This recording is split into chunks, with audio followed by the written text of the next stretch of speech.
സുധിയുമായുള്ള വിവാഹത്തിന് താല്പര്യമില്ലാതെ നിൽക്കുന്ന നിരഞ്ജനയെ അമ്മ ഉപദേശിക്കുന്നു. നമ്മളായിട്ടൊന്നും ചെയ്യുന്നില്ല.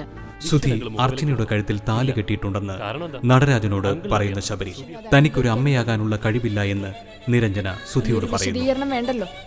ചെവള രാഘവനുമായുള്ള വിവാഹത്തിന് അർച്ചനയെ നിർബന്ധിക്കുന്ന രേവതി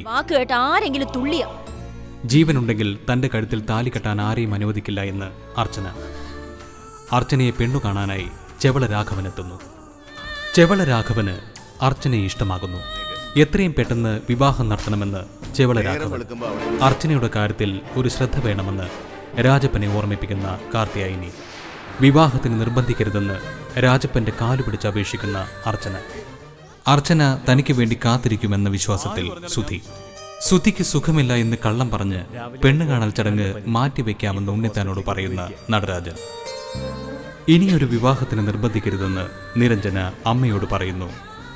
അർച്ചനയുടെ വിവാഹം കഴിഞ്ഞതായി സുധിയോട് പറയുന്ന രാജപ്പൻ. നിരഞ്ജനയും ശബരിയുമായുള്ള വിവാഹത്തിന് നടരാജൻ ആലോചിക്കുന്നതായി പറയുന്ന ശബരി.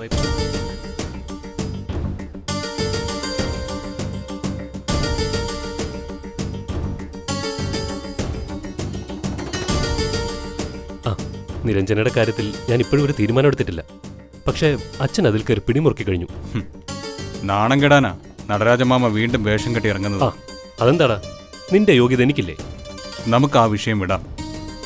നിനക്ക് വേണ്ടി ആലോചിച്ച പെണ്ണിനെ ഞാൻ സ്വീകരിക്കുന്നതിൽ നിനക്ക് ബുദ്ധിമുട്ടുണ്ടോ? ഉണ്ട്, അത് തന്നെ കാരണം. എങ്കിൽ നീ അവളെ സ്വീകരിക്കടാ. അതിലേറ്റവും കൂടുതൽ സന്തോഷിക്കുന്നത് ഞാനാ. ഇതൊരു പഴഞ്ചൊല്ലു പോലെ ഉണ്ടല്ലോ, പട്ടി പുല്ല് തിന്നുകയില്ല, പശുവിനെ കൊണ്ട് തീറ്റിക്കയില്ലെന്ന്. രാജപ്പൻ പറഞ്ഞ കാര്യങ്ങൾ സത്യമാ. അർച്ചന ഇന്ന് മറ്റൊരാളിന്റെ ഭാര്യ. സുധി, നീ പറഞ്ഞിട്ടുണ്ടെങ്കിലും നിനക്ക് വേണ്ടി ഈ ജന്മം മുഴുവൻ കാത്തിരിക്കാമെന്ന് അവൾ പറഞ്ഞിട്ടില്ല. അതറിയാവുന്നതുകൊണ്ടാ നിന്നോട് പറയാതെ അവൾ പോയത്. നീ ഇപ്പോഴും ഒരു താലിമലയിൽ തൂങ്ങിക്കിടക്കുക.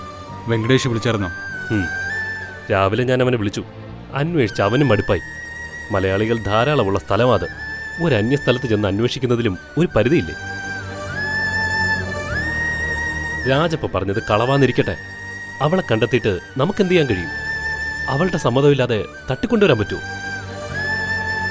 നിനക്ക് വിരോധം തോന്നിയാലും വേണ്ടില്ല, അർച്ചനയ്ക്ക് വേണ്ടിയുള്ള അന്വേഷണം ഞാൻ അവസാനിപ്പിക്കാം. അവൾ എവിടെയുണ്ടെന്ന് നിനക്കറിയണമെങ്കിൽ ഇനി അന്വേഷണം കോയമ്പത്തൂരിലേക്ക് മാറ്റുന്നതാ നല്ലത്. പക്ഷേ മറ്റൊരുത്തന്റെ ഭാര്യയ്ക്ക് വേണ്ടിയുള്ള അന്വേഷണമാണെന്ന കാര്യം നീ മറക്കരുത്. സുധി, ഞാൻ പറഞ്ഞത് നീ കുറച്ചുകൂടി പ്രാക്ടിക്കലായിട്ട് ചിന്തിക്കണമെന്ന്. നീ ഇനി എനിക്ക് വേണ്ടി ബുദ്ധിമുട്ടുണ്ട്. എൻ്റെ വേദനകളുമായി ഞാൻ തനിയെ കഴിഞ്ഞോളാം. എന്തിനും നിന്റെ ഒപ്പം നിന്നവനാ ഞാൻ. നിന്നെ നേർവഴിക്ക് കൊണ്ടുവരാതെ കൂടുതൽ കുഴപ്പത്തിലേക്കാ കൊണ്ടുപോകുന്നതെന്ന് ആൻറ്റിയും അച്ഛനും എന്നെ പഴി പറയാനും തുടങ്ങി. അർച്ചനയുടെ വിഷയത്തില് നമുക്കിനി ഒന്നും ചെയ്യാൻ കഴിയില്ലടാ. അനിയത്തിമാരുടെ ഭാവിയെ കരുതി അവൾ നാടുവിട്ടു. 3 പെൺകുട്ടികളിൽ മൂത്തവളെന്ന നിലയ്ക്ക് അവൾ മറ്റൊരു വിവാഹത്തിനും തയ്യാറായി. ഇനിയെല്ലാം ഒരു സ്വപ്നം പോലെ നീ മറക്കണം. അച്ഛൻ്റെ സ്വഭാവം നിനക്കറിയാലോ, ഒന്ന് മോഹിച്ചു പോയാൽ അതിൻ്റെ പിന്നാലെ പോവും. അങ്കിള് കൂടി പറഞ്ഞ നിലയ്ക്ക് എൻ്റെ കാര്യവും പറഞ്ഞ് ഉണ്ണിത്താനെ സമീപിക്കുമെന്ന ഇപ്പോൾ എൻ്റെ പേടി. എങ്കിലും വെട്ടിൽ വീഴുന്നത് ഞാനാ. നിന്റെ എതിർപ്പ് മറികടന്ന് അച്ഛനോടൊന്നും പറയാൻ വയ്യാത്ത അവസ്ഥയിലാണ് ഞാൻ. നീ എൻ്റെ കൂടെ വാ, നമുക്ക് ചെന്ന് നിരഞ്ജനെ കാണും. നിനക്ക് അവളെ ഇഷ്ടപ്പെടാതെ വരില്ല. ശബരിപ്പിച്ചല്ലേ, എൻ്റെ തീരുമാനം ഞാൻ പിന്നീട് പറയാം. പക്ഷേ നടരാജൻ മാമയുടെ ആഗ്രഹത്തിന് നീ സമ്മതം മൂളരുത്. നിനക്കൊരു മനസ്സുണ്ടെങ്കിൽ ഞാൻ സമ്മതം മൂളാനോ? ഒന്ന് നീ മനസ്സിലാക്കണം, നിന്റെയും നിരഞ്ജനയുടെയും വിവാഹം, അതിന് ഞാൻ നിന്നെ അനുവദിക്കില്ല.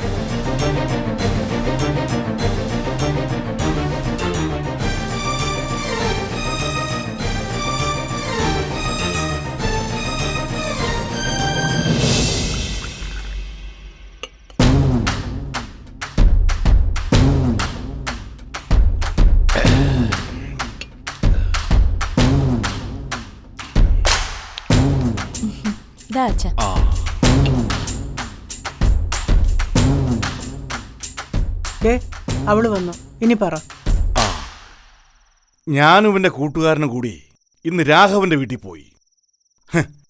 അത് കേൾക്കാനാ അമ്മയും മോളും കൂടി ഇങ്ങനെ ശ്വാസം പിടിച്ച് നിൽക്കുന്നേ. എനിക്കത് കേൾക്കാൻ ദാഹമൊന്നുമില്ല. കേട്ടാലേ നീ അസൂയപ്പെടുമടി. അതൊരു കൊട്ടാരമല്ലേ, കൊട്ടാരം. സത്യാണോ അച്ഛാ? ആ, കോയമ്പത്തൂർ ആണ്ടിപ്പെട്ടിയിലെ അവന്റെ വീട്. കാറുമായിട്ട് വന്നാ ഞങ്ങളെ കൂട്ടിക്കൊണ്ടു പോയത്. അയ്യോ, വീടെന്ന് വെച്ചാ 2 നില വീട്. പണ്ട് കുറഞ്ഞ വിലക്ക് കിട്ടിയ ഭൂമിയാ. പിന്നെയാ അതിലൂടെ റോഡ് വന്നത്. ഒരു 50 സെന്റ് കാണും. സെന്റിന് 5 ലക്ഷം മതിപ്പ് വില.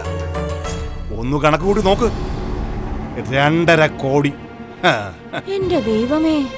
ഓ, അത്രയും വിലക്കൊന്നുമില്ല. അത് നിന്റെ അസൂയ.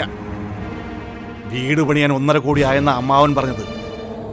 ഒരു 3-4 വർഷത്തെ പഴക്കമുണ്ട്. നിങ്ങൾ വീട്ടിലെ കാര്യങ്ങൾ പറ. ആ, അമ്മ മാത്രമേ ഉള്ളൂ. ഒരു 65 വയസ്സ് വരും. എങ്കിലെന്ത് നല്ല ആരോഗ്യം. പട്ടിൽ പൊതിഞ്ഞ് കയ്യിലും കഴുത്തിലും ആഭരണങ്ങൾ അണിഞ്ഞ് സിംഹാസനത്തിൽ അങ്ങനെ ഇരിക്കുകയല്ലേ സൗദാമിനി അമ്മ. കണ്ടിട്ട് എങ്ങനെയാ? സ്നേഹമുള്ള സ്ത്രീയാണോ? ആ, അതൊക്കെ ചൂട് നോക്കി പറയാൻ പറ്റൂടി. ദേ, പണത്തിന്റെ ഒരു ഹുങ്കും എന്നോട് കാണിച്ചില്ല. ആ, ചിലരങ്ങനെയാ, വന്ന വഴി മറക്കത്തില്ല. അവിടെ ജോലിക്കാരൊന്നും ഇല്ലേ അച്ഛാ? ആ, അതെന്ത് ചോദ്യോ പെണ്ണേ? ദിവസവും ആ വീട് തൂത്ത് വൃത്തിയാക്കാൻ ആള് വേണ്ടേ? അപ്പൊ ഇവക്കൊരു മഹാറാണിയെ പോലെ കഴിയാലോ അച്ഛാ. എടി അർച്ചനെ, കോൾ അടിച്ചല്ലോടി. ഇവൾ അവിടെ ചെന്ന് കേറിയാലുള്ള ഗുണം നിങ്ങൾക്കും ഉണ്ട്. ഈ കല്യാണത്തിലിറങ്ങി പുറപ്പെടുമ്പോ അങ്ങനെ ഒരു ചിന്ത എനിക്കുമില്ലാതില്ല. ഇനി എന്താ അടുത്ത തീരുമാനം? എല്ലാം വഴിയാലെ അറിയിക്കാമെന്ന് അമ്മാവൻ പറഞ്ഞു. ആ, തിടുക്കം കൂട്ട എനിക്ക് പറ്റുമോടി.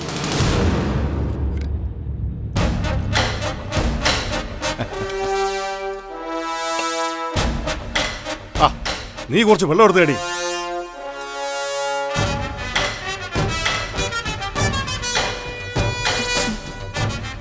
പാവം അമ്മ, എല്ലാം വിശ്വസിച്ചാ മതിയായിരുന്നു. അർച്ചന വിശ്വസിക്കുന്നതിലല്ലടി കാര്യം, ശ്യാമള വിശ്വസിക്കണം. അല്ല, എവിടെ നിന്ന് കിട്ടി അച്ഛൻ ഈ സിംഹാസനത്തിൽ ഇരിക്കുന്ന സൗദാമിനി അമ്മേ? പട്ട് സാരി, ദേഹം നിറച്ച ആഭരണം, ഏതോ തമിഴ് പടത്തിൽ കണ്ട ഓർമ്മയായിരിക്കും അല്ലേ? എനിക്ക് മനസ്സിലായി. അച്ഛനെ ഞാൻ സമ്മതിച്ചു. ഓടി പെണ്ണേ.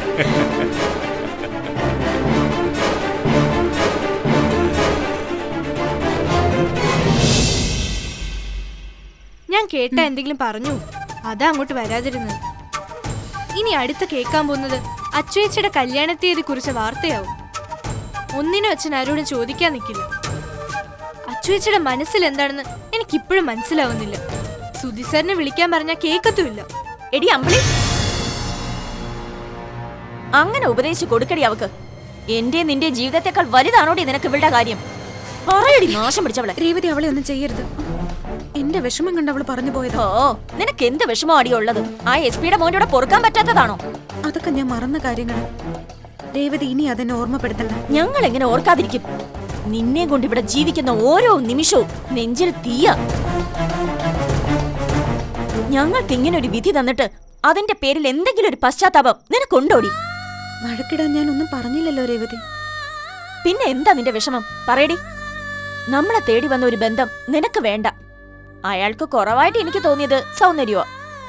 ആണിന് സൗന്ദര്യം ഒരു ആവശ്യമല്ലടി. രാഘവൻ തന്റെയുടെ ഉള്ള ആണൊരുത്തന. ഈ പഠിക്കുന്ന കാലത്ത് പെമ്പിള്ളേരുടെ പിന്നാലെ നടക്കാൻ കുറെ പേരുണ്ടാവും. ഈ പ്രേമം എന്നൊക്കെ പറയുന്നത് സുഖമുള്ള കാര്യവും തന്നെയാ. പക്ഷെ ജീവിതത്തിലോട്ട് ചെല്ലുമ്പോ പൊള്ളു. നീ എന്താടി കരുതിയത്? നിന്റെ പിന്നാലെ മാത്രമേ ആമ്പിള്ളേര് വന്നിട്ടുള്ളൂന്നോ? എന്റെയും പിറകെ ഉണ്ടായിരുന്നു. കൂടെ വിളിച്ച ഒരുത്തനെ എനിക്കറിയാം. അവനെ ആത്മാർത്ഥമായിട്ടാ വിളിച്ചത്. കുടുംബത്തിനൊരു ആപത്ത് വന്നപ്പോ എനിക്ക് വേണമെങ്കിൽ അവനോടൊപ്പം പോവായിരുന്നു. ഞാൻ പോവാത്തത് എന്റെ അച്ഛനെയും അമ്മയും ദേ ഇവളെ ഓർത്തിട്ടാ. അങ്ങനെ ഒരുത്തിൻ വിളിച്ചെങ്കിൽ നീ അപ്പോഴേ പോയേനെ. നീ അങ്ങനെ പറയുള്ളെന്ന് എനിക്കറിയാം. നിനക്കേ ഞങ്ങളോടല്ല കൂറ്. ഈ കുടുംബ കുളങ്കോരാൻ വന്ന് ഇവളോടാ. ഇവിടെ നിങ്ങൾ പറഞ്ഞതൊക്കെ ഞാൻ ഇപ്പൊ ചെന്ന് അച്ഛനോട് പറഞ്ഞ നടക്കാൻ പോകുന്നത് എന്താണെന്ന് അറിയോ? 3 എണ്ണത്തിലൊന്നിനെ ഇറക്കിവിടാൻ കഴിയുമെന്നുള്ള ആശ്വാസത്തിലെ അച്ഛൻ. അതിനിടയില് നീ ഇവിടെ ഉണ്ടെന്നുള്ള വിവരം ആ SP-യുടെ മോനെ അറിഞ്ഞ പിന്നെ ഞങ്ങളാരും ബാക്കി ഉണ്ടാവില്ല. ജീവിക്കാൻ കൊതി ഉണ്ടായിട്ടാടി ഞങ്ങൾ എല്ലാരും കൂടി മല കയറിയത്. ഇനി നീ ഞങ്ങൾക്ക് വേണ്ടി ഒന്നും ചെയ്യണ്ട.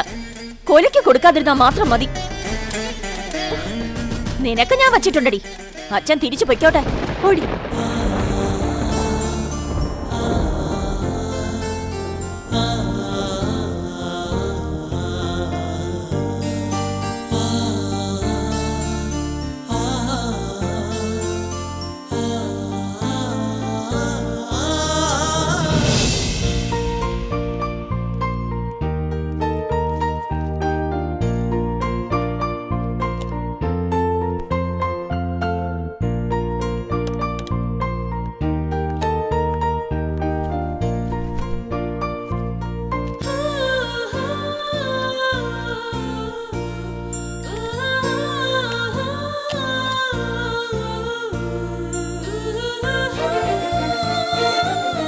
സുധി, ആ. കണ്ടിട്ട് കാണാത്ത ഭാവം നടിച്ചതാണോ? എങ്കിലൊന്ന് മുട്ടിക്കളയാന്ന് ഞാനും കരുതി. സോറി, ഞാൻ കണ്ടില്ല. നിരഞ്ജന തനിച്ചാണോ? ഓ, ആശ്വാസമായി. അപ്പൊ പേര് മറന്നിട്ടില്ലല്ലേ? ഞാൻ തനിച്ചേ ഉള്ളൂ. പിന്നെ കോടതിയിൽ പോകുന്ന ശീലമില്ലേ? അങ്ങനെയുള്ള ചില വക്കീലന്മാരെ എനിക്കറിയാം, അതുകൊണ്ട് ചോദിച്ചതാ. ഞാൻ ആ കൂട്ടത്തിൽ പെടില്ല. സിൻസിയറായിട്ട് ജോലി ചെയ്യും. അതിന്റെ മെച്ചമായിരിക്കും. എനിക്ക് അത്യാവശ്യം കേസുകളൊക്കെ ഉണ്ട്. എനിക്ക് പരിഭവമൊന്നുമില്ല. സുധി പ്രപ്പോസലിൽ നിന്ന് എസ്കേപ്പ് ചെയ്യുമെന്ന് എനിക്കറിയായിരുന്നു. കഥയറിയാതെ ആട്ടം കണ്ടതാ നടരാജൻ സാറ്. സുധി എന്നെ കാണാൻ വരുന്നതിന് മുമ്പേ ഞാൻ വന്ന് സുധിയെ കാണണമെന്ന് തീരുമാനിച്ചതാ. വെറുതെ ഒരു ചടങ്ങിന് സുധിയെ ബലിയാടാക്കാനൊന്നും ഞാൻ തയ്യാറല്ലായിരുന്നു. So I am very happy. ഇനി ഏതായാലും ഈ പണിക്ക് ഞാനില്ലെന്ന് അമ്മയോട് പറഞ്ഞിട്ടുണ്ട്. ഇനി വേറൊരാളെ നേരിടാൻ എനിക്ക് വയ്യ. നമുക്ക് ആ ടോപ്പിക്ക് വിടാം. പിന്നെ ഇതുപോലെ എന്നെ കണ്ട കാണാത്ത മട്ടി പോവരുത്. ഒരു ഹായ് ഒക്കെ പറയാം, ഒരു പരിചയക്കാരി എന്ന നിലയ്ക്ക്. സുധിയെ കണ്ടപ്പോൾ ഞാനായിരുന്നു മുഖം ഒളിപ്പിക്കേണ്ടത്. അതിൽ നിന്ന് തന്നെ ഞാനിത് സീരിയസ് ആയി എടുത്തിട്ടില്ല എന്ന് മനസ്സിലായില്ലേ? ഞങ്ങൾ വക്കീലന്മാരുടെ തൊലിക്കെട്ടി ഇച്ചിരി അപാരമാണേ. അപ്പോൾ ശരി സുധി, കാണാം.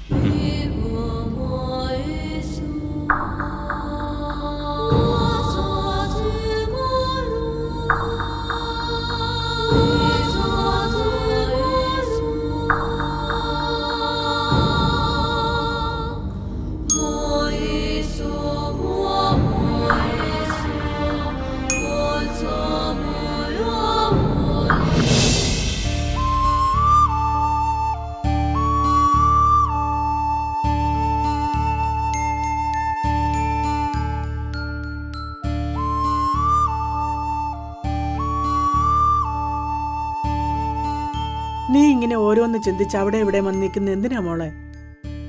എനിക്കറിയാം, ചിറ്റപ്പൻ ഇനി കല്യാണ തീയതിയും കുറിക്കും. ചിറ്റപ്പൻ അവിടെ പോയിട്ട് വന്നതിന് ശേഷം പറഞ്ഞത് നീ കേട്ടതല്ലേ? ആ വീടിന്റെ മുറ്റത്ത് കാല് കുത്താനുള്ള യോഗ്യത നമുക്കുണ്ടോ?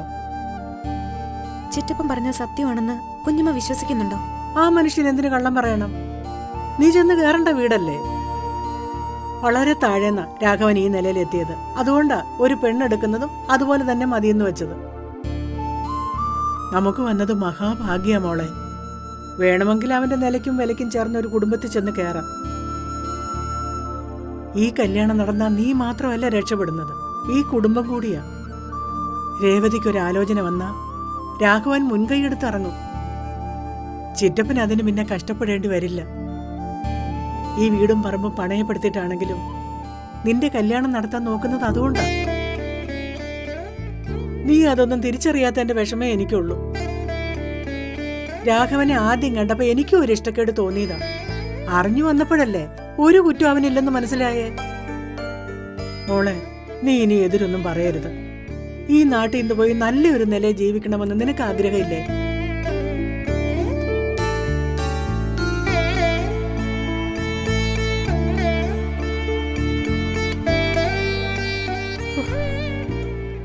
എന്റെ ദൈവമേ, ഈ പെണ്ണിന്റെ മനസ്സൊന്ന് മാറിയാ മതിയായിരുന്നു.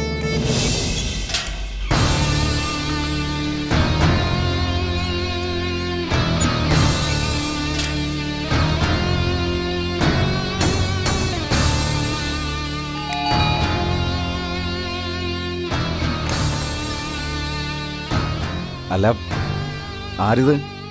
ഞാനിപ്പോ രേവതിയുടെ കാര്യം ഓർത്തതേ ഉള്ളൂ. സജി എന്തിനാ എന്റെ കാര്യം ഓർക്കുന്നത്? അതെന്താ? രേവതിയുടെ കാര്യം എനിക്ക് ഓർത്തൂടെ? കൂടുതൽ സമയം നോക്കിക്കൂടുന്നൊരു നിയമമുള്ളതായിട്ട് കേട്ടിട്ടുണ്ട്. ഓർത്തുകൂടാന്ന് നിയമമൊന്നുമില്ലല്ലോ. ഓർക്കാൻ കാര്യം എന്താന്നാ ചോദിച്ചെ. ചിലരെ കാണുമ്പോൾ ഒന്നുകൂടെ കാണാനും 2 വാക്ക് പറയാനും തോന്നാറില്ലേ? അത്രേ ഉള്ളൂ. പ്രമീള ചേച്ചി ഇവിടെ ഇല്ലേ? ഇല്ലെന്ന ധൈര്യത്തിലല്ലേ ഞാൻ ഈ സംസാരിക്കുന്നത്. അയ്യോ, ചേച്ചി എവിടെ പോയി? അമ്മ ആര്യങ്കാവിൽ പോയി, ബാങ്കിൽ. എന്നാ ഞാൻ നാളെ വരാം. ആ, എന്നിട്ട് വേണം അമ്മയുടെ വായിലിരിക്കുന്നത് ഞാൻ കേൾക്കാൻ. രേവതി വന്നാൽ മുറ്റത്ത് നിർത്തരുത്, ഹാളിൽ വിളിച്ചിരുത്താൻ പറഞ്ഞിട്ടാ പോയത്. 5 മിനിറ്റിനുള്ളിൽ അമ്മ എത്തും. കയറിയിരിക്കും രേവതി. എന്തിനാ മടിച്ചു നിൽക്കുന്നേ? താൻ ടൗണിൽ നിന്ന് വന്ന ആളല്ലേ?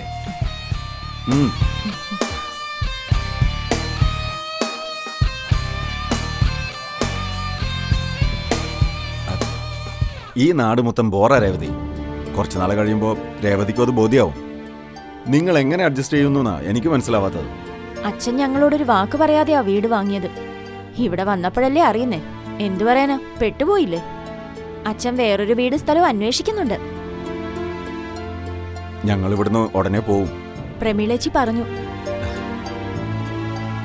രേവതി ആരെങ്കിലും പ്രേമിച്ചിട്ടുണ്ടോ? അയ്യോ, ഞാനോ? അങ്ങനെ എന്തെങ്കിലും അറിഞ്ഞാ അച്ഛൻ എന്നെ കൊല്ലും. അച്ഛൻ അറിഞ്ഞിട്ടാണോ പ്രേമിക്കുന്നത്? ഞാനാരെയും പ്രേമിച്ചിട്ടില്ല. സജിയോ? +2 പഠിക്കുമ്പോ എനിക്കൊരു കുട്ടിയോട് കുറച്ച് ഇഷ്ടമൊക്കെ ഉണ്ടായിരുന്നു. എന്നിട്ട് അതവളോട് പറയാനുള്ള ധൈര്യമില്ലാതെ പോയി. പിന്നെ ഞാൻ അവളെ കണ്ടിട്ടേ ഇല്ല. അവളുടെ ഓർമ്മ മനസ്സിലുള്ളത് കൊണ്ടാണെന്ന് തോന്നുന്നു. ഡിഗ്രിക്ക് പഠിക്കുമ്പോൾ അങ്ങനെ ഒരു ചിന്ത വന്നിട്ടേ ഇല്ല. അപ്പൊ ഇപ്പോഴും +2 കാരിയാണല്ലേ മനസ്സില്? ആ പാവം എവിടെയാന്ന് പോലും എനിക്കറിയില്ല.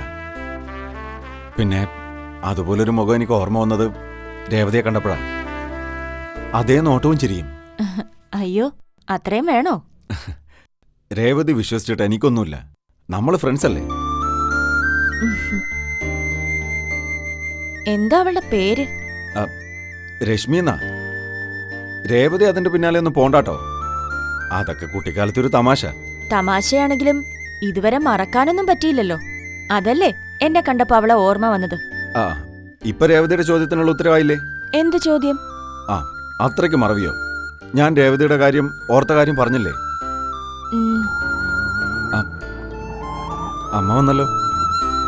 ഞാൻ രേവതിയോട് സംസാരിച്ച കാര്യമൊന്നും അമ്മയോട് പറയണ്ട. രേവതി ഇരിക്ക്.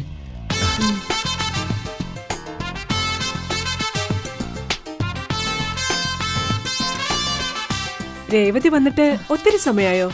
ഞാനിപ്പോ വന്ന് കയറിയതേ ഉള്ളൂ. മിടുക്കി. സജി എവിടെ? വാതില് തുറന്ന് കേറിയിരിക്കാൻ പറഞ്ഞിട്ട് അകത്തേക്ക് പോയി. ഇവള് വീഴും. അവൻ പെമ്പിള്ളേരോടൊന്നും മിണ്ടില്ല രേവതി. എടാ മോനെ സജി, വാട ഇങ്ങോട്ട്. എന്താ അമ്മേ? 25,000 ഉണ്ട്. ഈ മാസം ഇനി കാശെന്ന് പറഞ്ഞ് എന്റെ അടുത്ത് വന്നേക്കരുത്. കഷ്ടമുണ്ടോ മാം? ഇത് എണ്ണ അടിക്കാൻ തികയില്ല. ആ, ഇപ്പൊ ഇത് മതി. രേവതി വാ.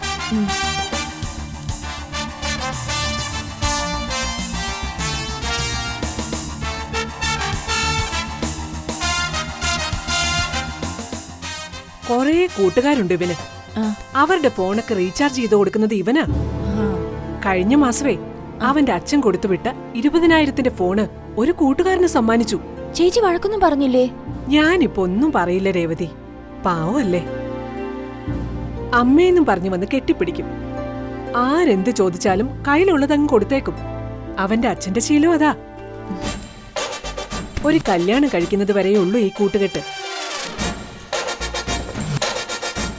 ചേട്ടൻ വന്നിട്ട് ഇവന്റെ കല്യാണം നടക്കുമെന്ന് എനിക്ക് തോന്നുന്നില്ല. അതെന്താ? ഒരു പെൺകുട്ടിയെ കണ്ടെത്തണ്ടേ? ഇന്നലെ വിളിച്ചപ്പോ ചേട്ടൻ പറയാ അവൻ ഏതെങ്കിലും പെണ്ണിനെ കണ്ടുപിടിച്ചെങ്കിൽ നമ്മുടെ ഭാരം കുറഞ്ഞേനേന്ന്. അവനെ കൊണ്ട് അതിന് കഴിയൂന്ന് എനിക്ക് തോന്നുന്നില്ല. സദാ നേരവും പാട്ടും കേട്ട് നടപ്പാം. അല്ലെങ്കിലും വീട്ടുകാര് കണ്ടെത്തി കൊടുക്കുന്ന ബന്ധമാ നല്ലത്. പ്രേമോന്നും പറഞ്ഞു വല്ല കുരുക്കിലും ചെന്ന് ചാടിയാലേ നമ്മളെന്ത് ചെയ്യും? അതും ശരിയാ. അച്ഛൻ അവന്റെ ഒരാഗ്രഹത്തിന് എതിര് നിൽക്കില്ല.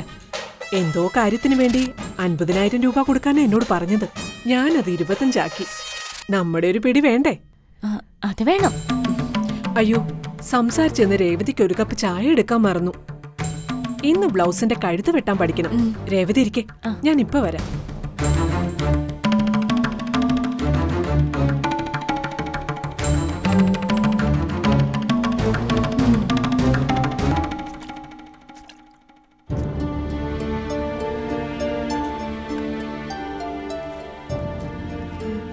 ചിറ്റപ്പൻ ഇന്ന് വരും കുഞ്ഞമ്മേ. നാളെയോ മറ്റന്നാളോ വന്നേക്കും. നീ എന്താ ചോദിച്ചേ? അന്ന് വന്ന് കണ്ടിട്ട് പോയിട്ട് അവര് വേറെ എന്തെങ്കിലും പറഞ്ഞോ? നിന്നെ കണ്ട ഏതൊരു അമ്മയാ വേണ്ടെന്ന് വെക്കുന്നത്? എന്തെങ്കിലും ഒരു തീരുമാനം ചിലപ്പോൾ ചിറ്റപ്പന്റെ ഈ വരവിലുണ്ടാകും. പറയുമ്പോ കുഞ്ഞമ്മയ്ക്ക് ദേഷ്യം വരുമെന്നറിയാം. ഒരു കല്യാണത്തെക്കാൾ വലുതല്ലേ ഒരു ജോലി? തുടക്കത്തിൽ തന്നെ 30,000 രൂപ സാലറി കിട്ടുന്ന പോസ്റ്റാ. ഒരു പ്രതീക്ഷയില്ലാതെ ഞാൻ പറയുന്നതല്ല. എല്ലാ ചോദ്യത്തിനും ഞാൻ ശരി ഉത്തരം തന്നെ എഴുതിയത്. 1 വർഷം ഞാൻ അതിനുവേണ്ടി കഷ്ടപ്പെട്ടത് കുഞ്ഞമ്മയ്ക്ക് അറിയില്ലേ? ഈ കല്യാണം കൊണ്ട് നമ്മുടെ കുടുംബത്തിനുണ്ടാവുന്ന നേട്ടമൊക്കെ എന്റെ ജോലി കൊണ്ട് നേടാം. ഇത്രയൊക്കെ ഞാൻ പഠിച്ചതല്ലേ കുഞ്ഞമ്മേ? രേവതിയുടെ കല്യാണം നല്ല നിലയിൽ നടത്താൻ എനിക്ക് കഴിയും. അമ്പിളി പഠിക്കാൻ മിടിക്കുക. അവളെ ഏതെങ്കിലും പ്രൊഫഷണൽ കോഴ്സിന് ചേർക്കണം എന്നുള്ള ആഗ്രഹം എനിക്കുണ്ട്. അപ്പൊ പിന്നെ നമ്മുടെ കുടുംബം രക്ഷപ്പെടില്ലേ? നീ ഇങ്ങനെയൊക്കെ പറയാൻ തുടങ്ങിയാൽ ഞാൻ എന്ത് ചെയ്യും മോളെ?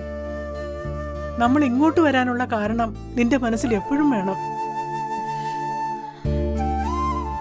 എന്റെ ഭാഗത്തുനിന്ന് ഒരു തെറ്റും ഉണ്ടാവില്ലെന്ന് ഞാൻ വാക്ക് തന്നതല്ലേ? അപ്പച്ചൻ എന്നെ പഠിപ്പിച്ചത് ഒരു ജോലി കിട്ടുമെന്നുള്ള പ്രതീക്ഷയില്ല. എല്ലുമുറിയെ പണിയെടുത്തും പട്ടിണി കിടന്നും M.Com വരെ കൊണ്ടെത്തിച്ചു. 22-ാം വയസ്സില് അപ്പച്ചനെ അമ്മച്ചിയെ നഷ്ടപ്പെടുമെന്ന് കരുതിയതല്ല. ജോലിക്കുള്ള ഓർഡർ വരുമ്പോ ഞാനത് തട്ടിക്കളഞ്ഞിട്ട് പോയാ എന്റെ അപ്പച്ചന്റെ ആത്മാവത് സഹിക്കില്ല. മോളെ, കുഞ്ഞമ്മ ചിറ്റപ്പനോട് ഒന്ന് പറയും, എന്നെ ഒന്ന് ഒഴിവാക്കി തരാം. ഈ ഒരു ആഗ്രഹം അല്ലാതെ വേറെ ഒന്നും ഞാൻ പറയില്ല. നിങ്ങൾ പറയുന്നത് എന്ത് ഞാൻ അനുസരിച്ചോളാം. ഒരല്പം കരുണ എന്നോട് കാണിക്കും.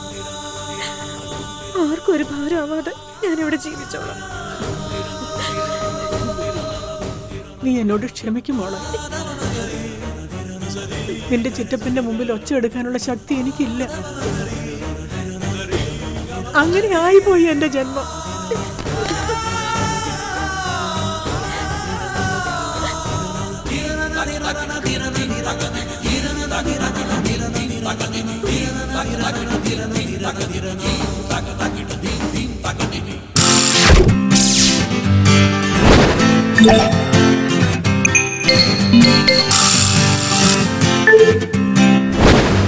Yeah.